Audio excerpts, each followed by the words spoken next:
looking at the liquidity risk score, we're neutral. Looking at leverage, we're kind of low, not even Very. neutral, we're pretty low, which is suggestive as we go through more of your work that, we've got a potentially larger move at play here because we've got very little headwinds. Yeah, yeah. So it's exactly very little headwind. If the positioning was so one-sided at this point, especially around an all-time high, like we got in this one here back in Q1, this was pretty much level with the old 2021 high. So you had old resistance, but you also had far too much leverage and positioning all one way right at the top. So it was just it was a recipe for a pullback. We don't have that now. So it's just, it's very, very muted, which is great to see. Raoul Pal and Jamie Coots highlight a disciplined crypto rally marked by low leverage and balanced conditions, contrasting past speculative cycles. Sovereign wealth funds in the Middle East are driving adoption of blockchain technology, signaling broader institutional engagement. Pal notes that expanding global liquidity, breaking a multi-year contraction, could sustain this growth phase longer than usual. Historical trends show such liquidity shifts often lead to significant market gains. This cycle appears healthier and more sustainable, with institutional capital and macroeconomic alignment reshaping the market for the long term. Fantastic. So there's a lot to dig into. And before we start, just observationally, I was out in the Middle East, last month, I think it was, and sitting down with the sovereign wealth funds. And the mandate across the entire region, from Saudi to Abu Dhabi to Dubai to Bahrain to Qatar, is AI and blockchain.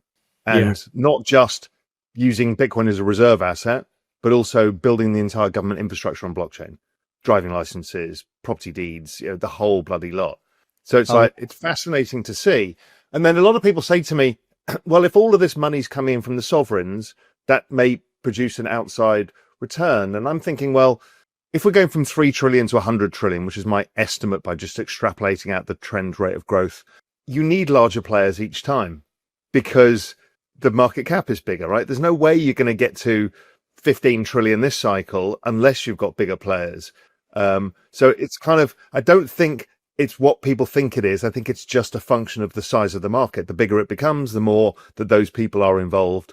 And the more blockchain technology gets used, the more it uses the alts for infrastructure rails, for new forms of compute and storage and all the other things that are coming. So I just thought it was interesting because everyone's like, oh my God, it's a super cycle because of this. I'm starting to err towards, well, we've talked about this before, a longer cycle, just because the business cycle is still below 50. So generally it takes a while to climb up. And then we use the GMI Financial Conditions Index, and that has a 9-month lead. And with the dollar breaking down even today, it's starting to suggest that this may go even into Q2 2026. So it's like the whole cycle got shifted because rates didn't get adjusted and the dollar was sideways for a period of time. So it feels that potentially there is a chance, and again, there's no guarantees in this world, that we're more like 2020 than we are in 2021. Yeah, Or it's it's spookily similar to 2017 for me.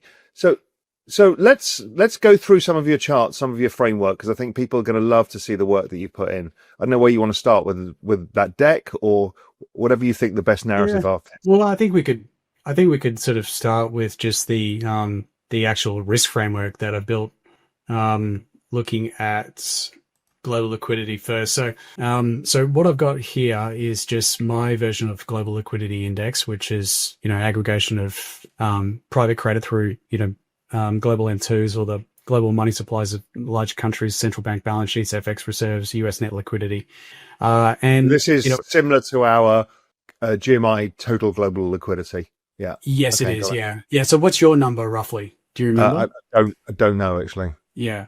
Well, it's you can see that there's a very tight correlation. Like depending on the data set you use, the regressions, the R squared, or the the explanatory factor of global liquidity on the Bitcoin price movement is very, very high. It's like one of the strongest relationships in financial markets. Yeah, we get, using ours, we get 90%, 88%. Yeah, and I'm in that ballpark as well. But what's interesting is that's a relationship, that's a sort of linear relationship over the time period, but there are periods where Bitcoin becomes hypersensitive to the changes in liquidity. We've had these periods where global liquidity goes sideways, and actually Bitcoin usually tops before global liquidity tops out. So It's like when the rate of change of global liquidity slows down, it starts topping. Yeah, because this has been driven by, in the past, a lot of central bank activity as well. So central banks move very, very slowly, but the market detects when when break even starts to break high, the market starts pricing in higher inflation, that the central banks will have to pivot. But they don't pivot on a dime unless it's an emergency when they're adding liquidity, but never when they're withdrawing. So usually Bitcoin will sniff it out many months in advance and we'll see the top form, and then global liquidity will roll over. But the contraction periods in global liquidity traditionally have only been sort of 24 months, so 2 years. And that was in 2014 and 15, then in 2018 and 19.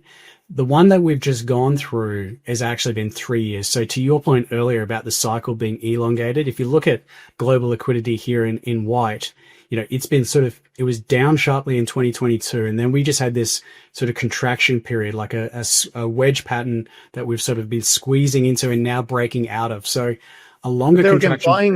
Buying that low in the first, that's what we did. And it worked really well. Back end of 2022, when global liquidity, it doesn't give the strongest price action, but I don't know, Bitcoin's up 6x since then. So it does work just by getting the bottom of it. But the breakout is when it really counts, right? Yeah. So the tops are harder, but the bottoms are easier actually, because, at the bottom, it's usually sharp central bank actions. And that's the signal. You sort of don't have to sort of second guess that. And now that we're starting to break out, and you look at the sort of breakout of the last contraction period, and obviously 2020 was exceptional, so we're not looking to repeat that.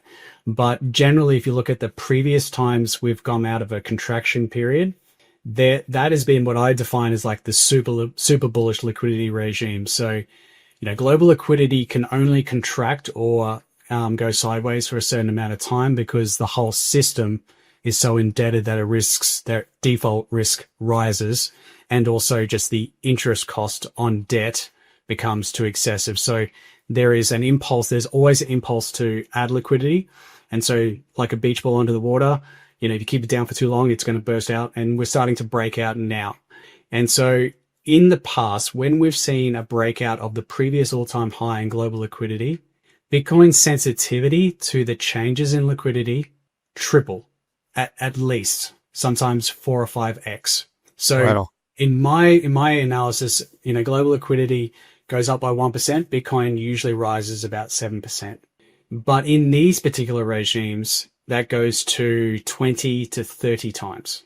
So a multiplier of 5.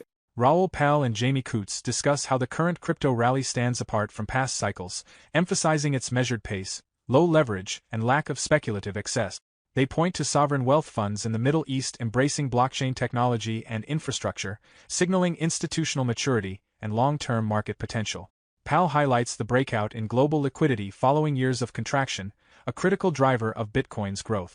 With balanced market conditions and restrained speculation, this cycle shows signs of being more sustainable, driven by institutional flows and macroeconomic shifts rather than hype.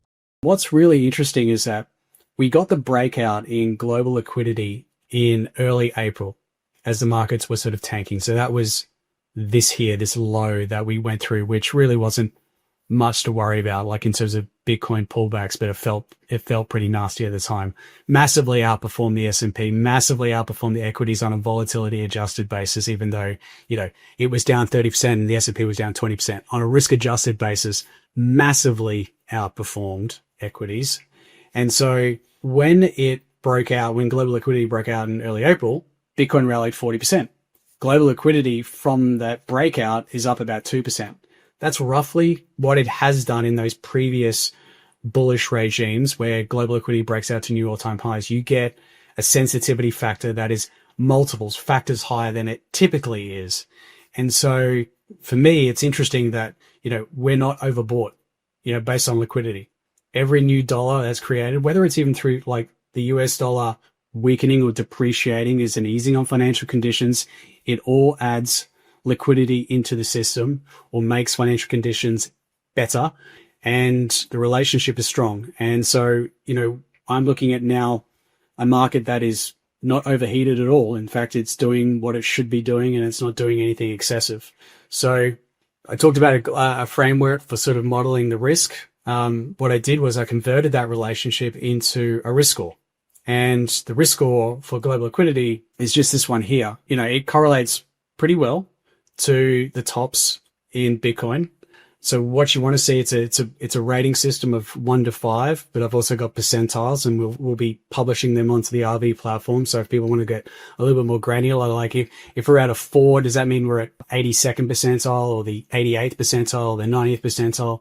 We'll get that granularity shown as well. But what it's designed to do is to say, okay, anything below a 4 is sort of just neutral, normal conditions. When we're at 4s, you have to start thinking about, okay, if there is chips to be taken off the table in Bitcoin or crypto. And this is not necessarily the full cycle top. It can be sub-cycles within, right? Because I'm looking at got to 5s a couple of times, backs off again. So you kind of use it like a weekly RSI kind of idea, is like an overbought, oversold indicator. Yeah. So what you said is like perfectly correct. It's like you've got to use it with some context. Like an overbought RSI at the beginning of a breakout of a long-term downtrend is not a sell signal, it's a buy signal. But this is a little bit more calibrated to knowing when things are really stretched relative to the one the one statistical relationship which really seems to matter, which is liquidity. So if it becomes extremely stretched versus liquidity, even in a mid-cycle scenario like we saw in early 2024, so we got that read when Bitcoin was around 52,000. It topped, within a week or two at sort of 73,000. So it doesn't catch the top. None of these are going to catch the top, but it tells you when global liquidity, when the price is stretched versus global liquidity. And of course that's how I think about this to explain to people is call it a 90% correlation roughly. It's when you look at what's the other 10%, it's often the fear and greed, the elements where the market gets over ahead of itself, which is what you're picking up here is like the deviation from the trend versus liquidity, right? Yeah. So when it gets too obscene, people have taken too much risk. And then you've got other scores like leverage that then you would add on to that and say, yeah, and the leverage is built up and that's why we're in excess. Yeah, exactly. So like I probably should have said this from the outset. It's global liquidity, it's leverage and positioning, and it's unrealized profit. It's broader than just deviation from liquidity. Yeah. And that's important because that tells the other side of the story. So, okay, you can say that, okay, it's stretched in terms of where it is relative to global liquidity, but is there excessive leverage in the market? Like if that is also happening at that time, boy, oh boy, do you have a very strong signal for a looming market top, because derivative like open interest and the factors that go into the leverage component of the derivatives risk score are very finely tuned to tops and also bottoms. So that plus also unrealized profit, which you can see on chain, come together in a very good way, like in terms of the confluence that you can get from it to give you sort of high probability zones of when things will top and bottom as well. So this was indicating, that in the early part of 2024, just a couple of weeks before we had that top, which I'll show you with the next chart on the derivatives one, was really driven by the derivatives market. Just where it was so excessive in Q1 with the launch of the ETFs that it was destined to correct. It only corrected by 25-30%, a pretty normal correction, but it did take about 6 to 7 months to unwind all that positioning. And then we also got an overvaluation read on the global liquidity risk score in December as well. And if you remember back then, you were talking about it, I was talking about it, like the dollar was strengthening, like liquidity was tightening as we rallied very, very sharply into Christmas. And of course, then we had the fallout for the next sort of 3 to 4 months. So now where are we? We're at a score of 3. We are neutral. There is sort of that 40% rally off the lows of April is just the normal, the normal relationship playing out. Raoul Pal and Jamie Coots highlight how the current crypto rally is unlike past speculative peaks, showing low leverage and measured market behavior. Sovereign wealth funds are adopting blockchain, signaling institutional confidence, while global liquidity is rising after years of contraction, setting the stage for a more sustainable cycle. Is this rally the beginning of a new, longer crypto cycle? How crucial is institutional adoption for crypto's future growth? Share your thoughts in the comments.